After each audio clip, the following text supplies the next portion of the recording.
lugar de Brasília que tem história nesses anos todos aqui da cidade é o CONIC e também o Teatro Dulcina de Moraes. A gente está aqui no CONIC agora. A gente está com o Josué, que tem história com Dulcina, tem história com o CONIC e tem uma história que ele vai contar que, gente, quando ele contou pra gente, eu não acreditei. Eu não sei se vocês vão acreditar também, mas, Josué, tudo bem? Obrigado por estar aqui com a gente. Tudo bem, Rafael, beleza? Bom, eu sou ex-aluno aqui do Teatro Dulcina, me formei como professor e como ator. E aí, cara, no processo de você ir aperfeiçoando, ir trabalhando com teatro, com arte e cultura, você sempre volta para o local de origem, né? Então, eu fui convidado pela nova gestão da Fundação Brasileira de Teatro para tentar organizar algumas questões artísticas.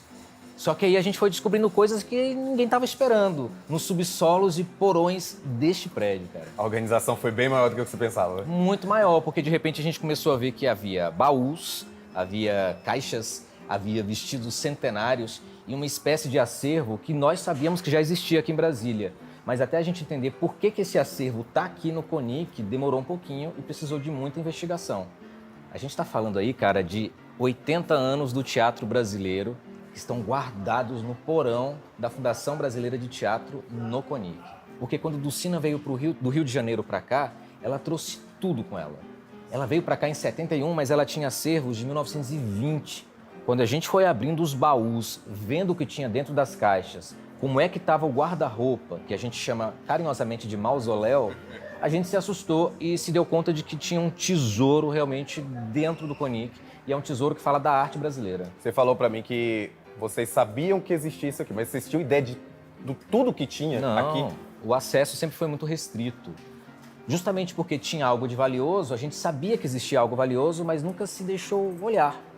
Então, de repente, a gente viu que tinha muita coisa com plástico bolha. O que, por exemplo? Um quadro do Dmitry Ismailovich, um artista russo que só tem um colecionador do Brasil com obras dele e o resto está lá na Ucrânia. A gente foi, de repente, vendo obras, sei lá, do Daniel Tischer, de 1890. Originais da Guerra de Canudos estão aqui no Dulcina. Aí a gente começou a pensar, por que isso está aqui? Até que nós fomos entendendo que Dulcina pertencia à elite carioca, à classe carioca artística.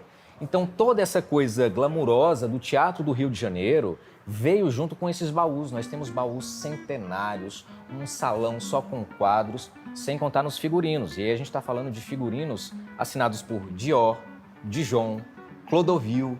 Eu não estou falando de peças fabricadas nos anos 80 e anos 90, eu estou falando de coisas da década de 30, que não tem valor mensurável de mercado. Ou seja, o valor material existe em tudo que a gente encontrou, mas o imaterial, ele extrapola o que a gente pretendia encontrar aqui dentro do Teatro Dulcina. Você falou que é muita coisa. Vocês têm ideia de quanta coisa tem? O Teatro Dulcina hoje está sem luz, a gente tem que começar por aí. Esse gerenciamento de crise é um trabalho que tem 9 meses.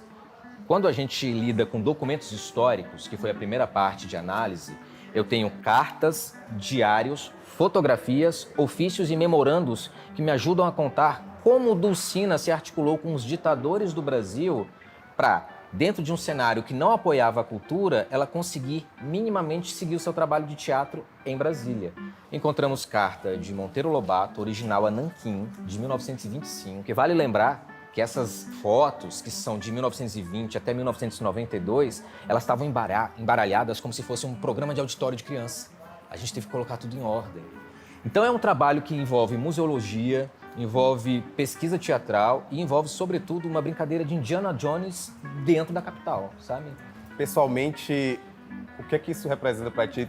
Não só por ser ator, mas por ter se formado aqui, por morar em Brasília. Porque você fala, eu que não sou do teatro, eu me emociono porque eu penso, por que a gente não está dando valor para algo tão incrível? Então eu queria que você falasse dessa tua experiência de descoberta, né? Porque você até conversou comigo antes e brincou, né? Que vocês pararam de dizer que estavam impressionados, porque tudo impressionava e vocês não iam acabar o trabalho nunca. Então assim, pessoalmente, essa história que você está me contando, essa tua história com Brasília, o que é que ela te causa, essa descoberta, e como que você está se sentindo agora que está nesse processo, essa dificuldade de fazer as pessoas entenderem o quão importante é isso? Olha, abrir as portas dos porões, ver o que tem dentro dos porões, ver que existem muitos baús e abrir esses baús, nada mais é do que dar claridade a algo que esteve no escuro e que literalmente resume o próprio Teatro Dulcina hoje sem luz. Tirar esse material tão riquíssimo desse lugar escuro e mostrar para o público que existem sim o álbum da primeira apresentação do Alto da Compadecida no Rio de Janeiro, em 1957, com atores validados pelo Suassuna. Está aqui no CONIC. Temos aqui as melhores condecorações dadas pelos presidentes da República de ordem de mérito cultural. Está aqui no CONIC. Não tem como eu, como artista, não me emocionar. Então, esse envolvimento, ele é um envolvimento de glamour e de muito pesar, porque eu estou a menos de 10 quilômetros do centro irradiador da nação, que é o Congresso Nacional, é o poder de Brasília. E Brasília, pelo menos para nós, parece que não liga muito para tudo isso que a gente encontrou. Os artistas do Rio de Janeiro, que já estão muito idosos, Natália Timber, Fernanda Montenegro, Emiliano Queiroz, pessoas que conviveram com Dulcina, quando a gente fala sobre esse material, eles ficam loucos, eles ficam emocionadíssimos. E a impressão que a gente tem é que falar disso em Brasília ainda é pouco. E Brasília precisa ter a consciência de que nós estamos falando não da história do teatro brasiliense e não da história do teatro do Rio de Janeiro. É a história do teatro do Brasil que estava nesses calabouços. Então, a minha sensação como artista, ela não tem como ser diferente. É muita emoção. Quando a gente tem noção de que esse material riquíssimo está aqui, a vontade que dá é de que todo mundo veja, que todo mundo conheça. Eu brinco assim, obra de arte não foi feita para estar embrulhada em plástico bolha.